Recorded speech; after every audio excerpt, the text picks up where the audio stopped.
So, good morning, friends. Welcome to Water Resources Engineering class. So, right now we are dealing with the abstractions from precipitation. So, in the abstractions from precipitation, we have already completed the evaporation and related items. And today's lecture is focused on the evapotranspiration, measurement of evapotranspiration. So with that, let us go into the lecture. So first, what is transpiration? Transpiration is what? Transpiration is nothing but actually it is the evaporation from the plants. Evaporation from the plants means how actually whatever water that is absorbed by the plants is released as water vapor through the stomata of leaves. Very, very important. Whatever water that is absorbed by the plant, basically that out of that very little quantity is used by the plant, and most of that is being released through water vapor from the stomata of the plant. And this process is called as transpiration. And simply evaporation from plants, evaporation from stomata of the plants, evaporation from the leaves of the plants, that is what we call it as transpiration. And transpiration is a biological process. It's a biological process and it is influenced by conditions such as the environmental conditions and at the same time the plant conditions also. But remember that transpiration takes place only during daylight hours. Transpiration takes place only during daylight hours, whereas evaporation takes place throughout day and night completely, whereas transpiration takes place only during daylight hours. What are the factors affecting the transpiration? The plant factors, soil factors, climatic factors. So these are the main and sub conditions we have given here. Then how to measure the transpiration? Strictly speaking, on a large scale, measurement of transpiration is very difficult actually. So that's why if at all transpiration measurement is required, we do only on experimental things, small areas only which we will do it. So taking that, what is the basically the device that is being used for measurement of transpiration is phytometer. Phytometer is one of the device which is used for measurement of the transpiration. But remember, transpiration measurement is only laboratory thing actually, not field thing at all. So what we do in that is we take a pot actually and filled with soil, and then we grow a plant in that. Then what we will do every day, what we will do is we will give moisture, we will give water to the plant actually. How much of water you have given, you know it actually. And you measure the weight of the plant, including everything, measure it, right? Next day morning after 24 hours, again measure it. Whatever the difference is there means it is only through transpiration. But be sure that you are taking precaution to see that evaporation from the soil surface is arrested. So that's why the entire area, the soil area is sealed actually, so that that evaporation part is not there when you are really weighing the what you call it as the weight. So kindly remember, it is only the weight difference from today to tomorrow actually that gives the transpiration, provided you are taking precaution to see that evaporation is arrested. So coming to the transpiration ratio, which is a very important factor actually. It is nothing but whatever transpiration, whatever water is transpired by the plant to produce 1 gram of dry matter, 1 gram of biomass, whatever is that ratio is called as transpiration ratio. Weight of water transpired divided by weight of dry matter produced in grams is what we call it as. So what it indicates actually, the transpiration ratio indicates, if suppose the more the transpiration ratio, naturally it indicates it is not what you call it as the efficiency is not better. Whereas the lower the basically transpiration ratio, that indicates better water use efficiency. So typical values, if I take it, the wheat transpiration ratio, it may vary from 500 to 800, maize 300 to 500, sugarcane 250, 350, and alfalfa, it's very high water use plant 1000. But the more the things you remember, the more the transpiration ratio, that indicates actually it is not better use of water. So the lesser the transpiration ratio, that is the better water efficiency. So this is very, very important point that you should draw.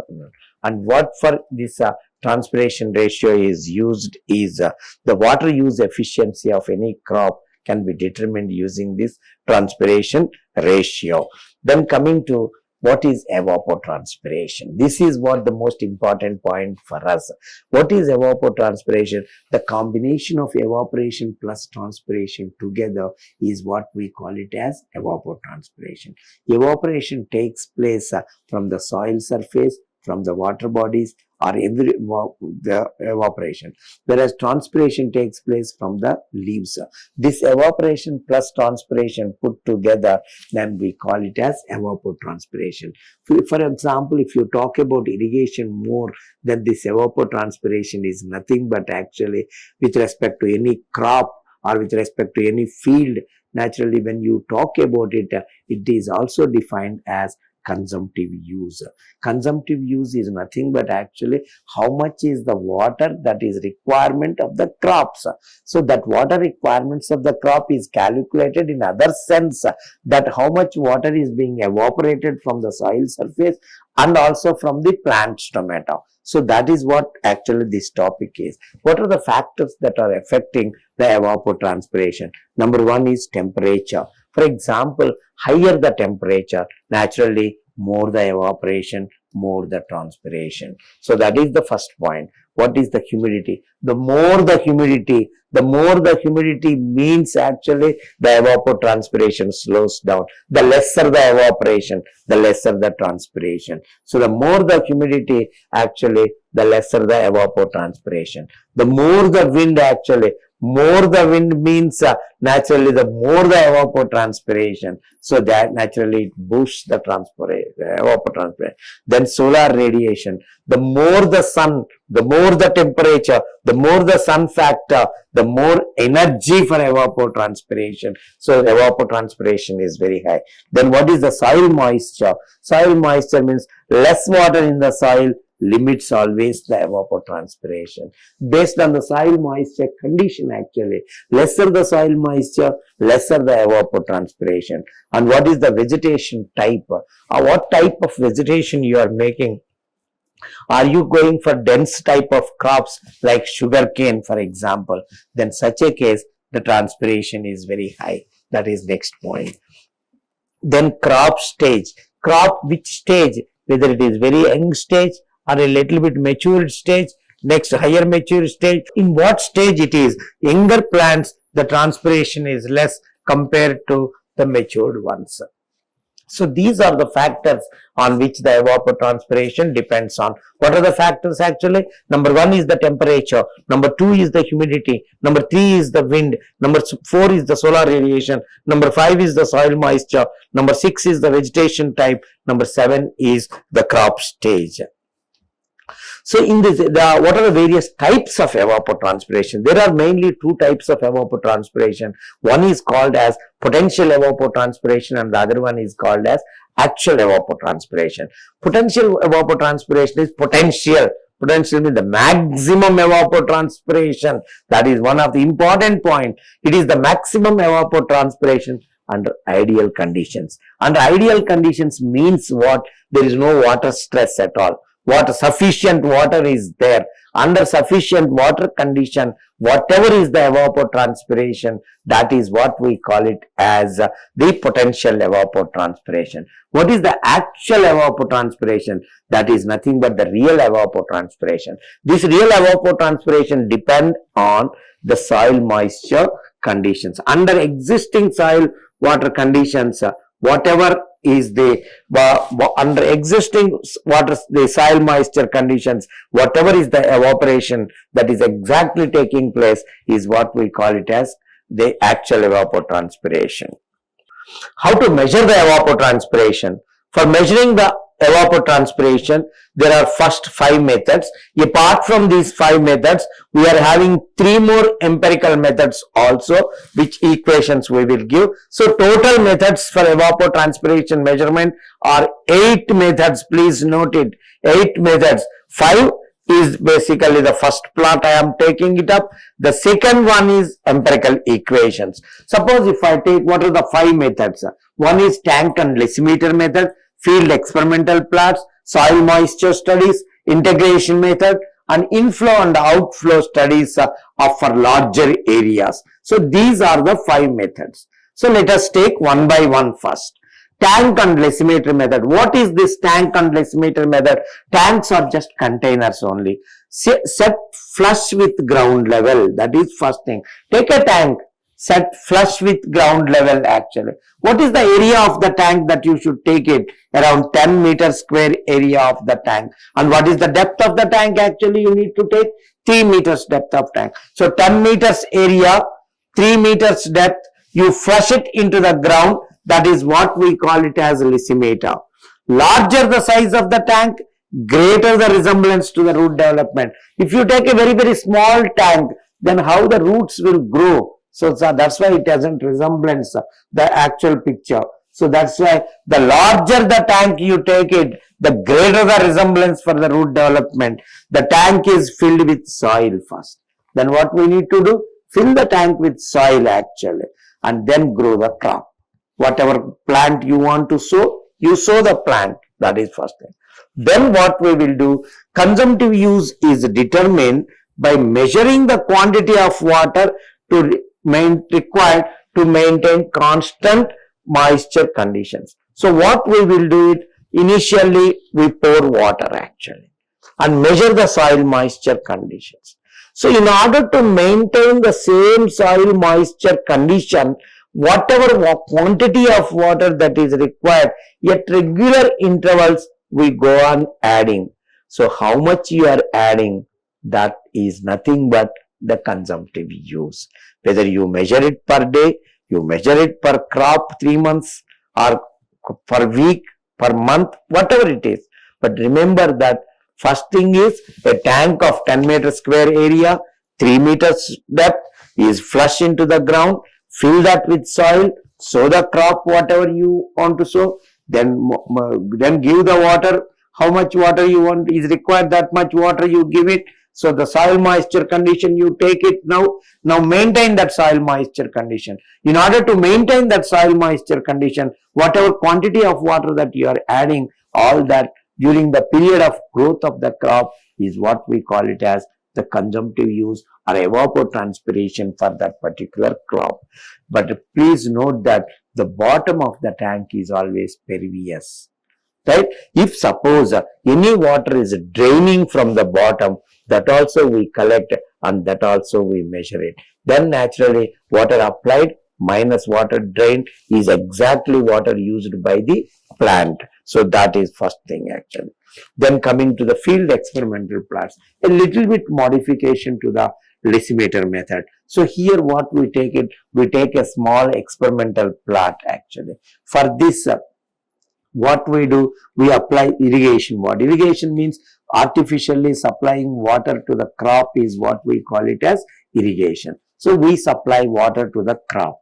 What we do it actually, so when we are doing it, first time when we are doing that, there is no deep percolation, there is no flow on the surface.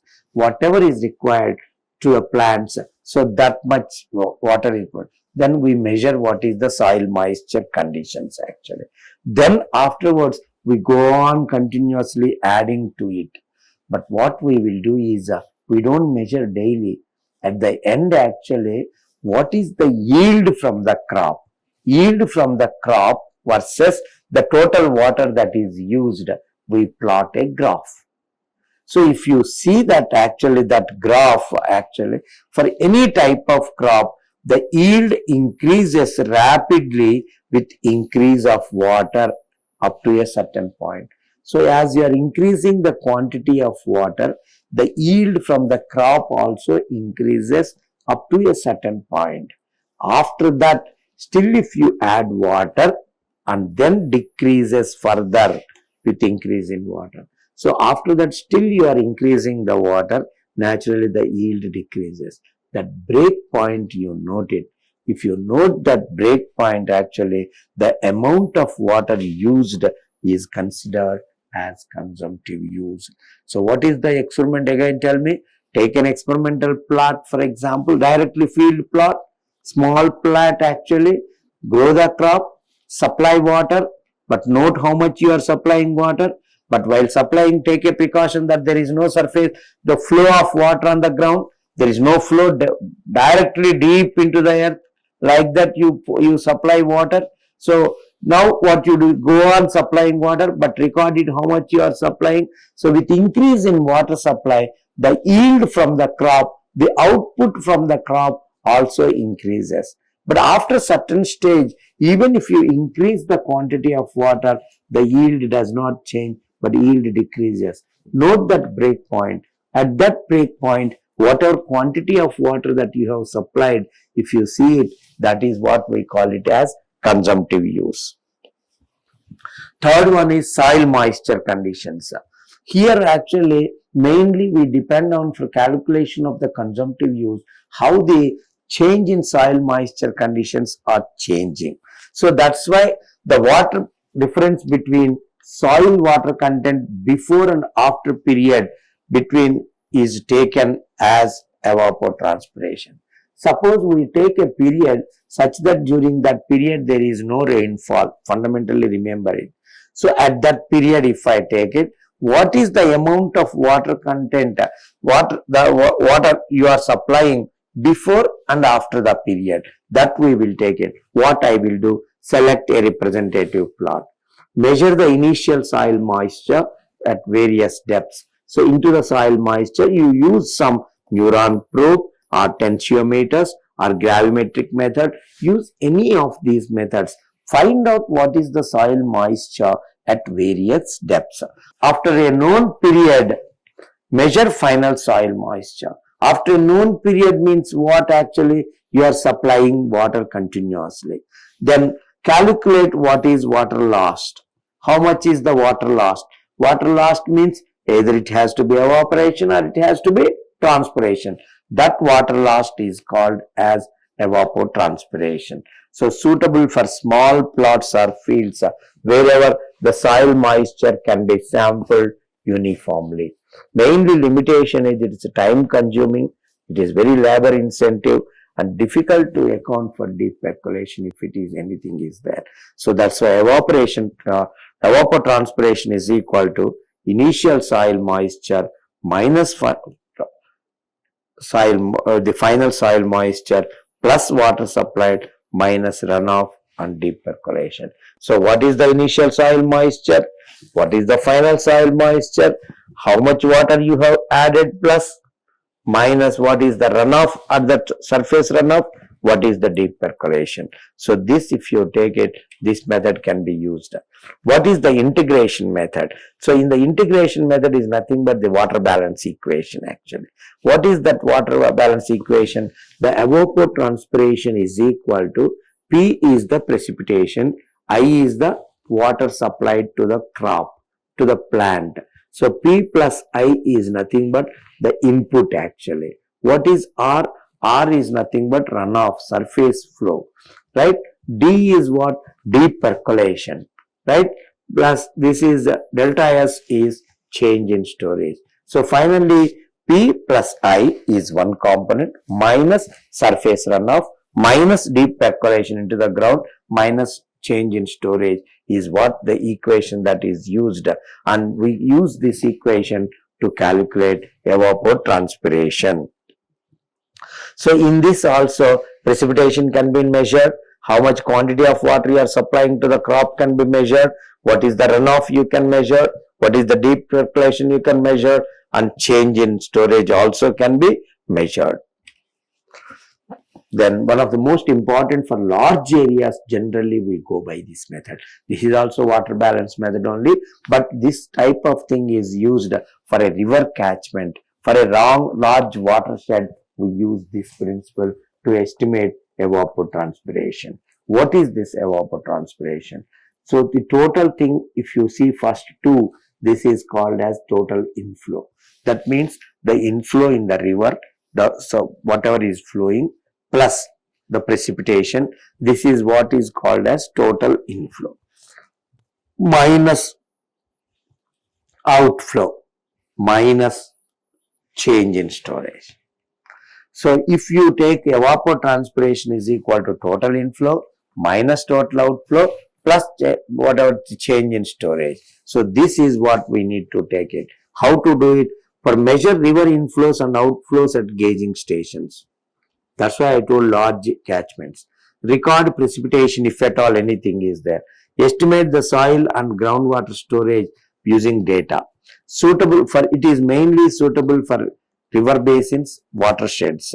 And main thing is the data intensive complex. That means more and more data is available, it will be very easy. Difficult to measure the subsurface inflow. How much is percolating down into the ground, measuring is not possible. Very difficult actually. So this is the thing. So what are the method? Tank and decimeter method, field experimental plots, soil moisture studies. Fourth one is integration method. Fifth one is inflow outflow studies. So out of this, if you see comparison, if I make it, all the methods are only for estimating evapotranspiration or consumptive use, but their suitability depends on the scale, resources and data availability. These are the three factors which govern which method you have to use for determining the evapotranspiration. Decimeter is most precise for small scale studies. Please remember, decimeter is very precise for small scale studies, but impractical for large areas. The inflow, outflow and integration methods are more suited for water resources management at large scales. So finally, what is the conclusion? Decimeter is very good for small scale, whereas the inflow outflow method is very good for the large areas. This is the conclusion from the above. Then that's why you see decimeter method is only small scale method actually. Field experimental plots are also for small scale. Soil moisture study is also for small scale. Whereas integration method is for medium scale. Then inflow outflow study is for large basins. So this is the comparison of the 5 methods that which we have studied till now. With this, we close this lecture. Thank you so much for your patience. Thank you. Vishnu Audio Visual Center, like and share and subscribe and click bell icon.